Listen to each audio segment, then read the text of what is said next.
Notte di preoccupazione fra la provincia di Treviso e l'Alta Padovana, dove le piogge incessanti hanno ingrossato i fiumi del territorio. Dramma sfiorato a Castelfranco, dove il torrente Avenale è tracimato in pieno centro storico. Solo grazie all'intervento di vigili del fuoco e protezione civile, che hanno portato a termine un centinaio di operazioni, l'onda di piena ha avuto ripercussioni gestibili in città, allagando comunque le parti più depresse di Piazza Giorgione. All'indomani i segni di quanto avvenuto in serata sono ancora visibili. È l'impronta di un evento arrivato quando il terreno non ha più potuto assorbire l'acqua. Ricordo che è una settimana che piove copiosamente in tutto il territorio, i due bacini di laminazione erano saturi e la bomba d'acqua di ieri sera alle 19 non è stata assorbita in quanto non vi era la possibilità. Siamo un po', fra virgolette, preoccupati per capire l'evoluzione del meteo, in quanto sono previste precipitazioni nella notte, anche se ad onor del vero dovrebbero, e usiamo il condizionale, essere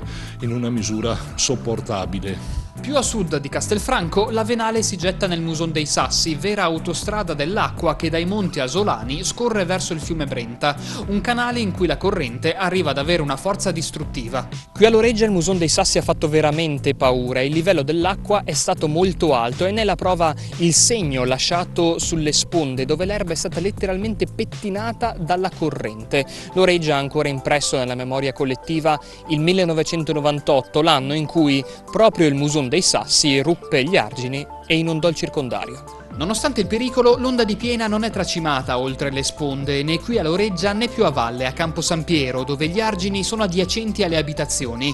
Durante la serata la vecchia statale del Santo è stata chiusa in via precauzionale, ma per fortuna si è evitato il peggio. A Campo d'Arsego, dove il Muson dei Sassi passa proprio in centro, gli argini più alti hanno protetto l'abitato, ma lo spavento è stato forte e si è tornato ad invocare interventi di sicurezza. Al di là appunto di rafforzare le sponde, che lo stanno già facendo, il Genio Civile naturalmente con quei fondi disponibili che hanno stanno facendo quei lavori di manutenzione provocati naturalmente dalle nutrie che scavano questi, ma per il contenimento il discorso sono le vasche di laminazione, sono queste che naturalmente devono essere fatte. In merito alla realizzazione di nuove vasche, l'assessore regionale alla protezione civile Giampaolo Bottacin ha confermato la prosecuzione dei lavori per il grande invaso di Spineda.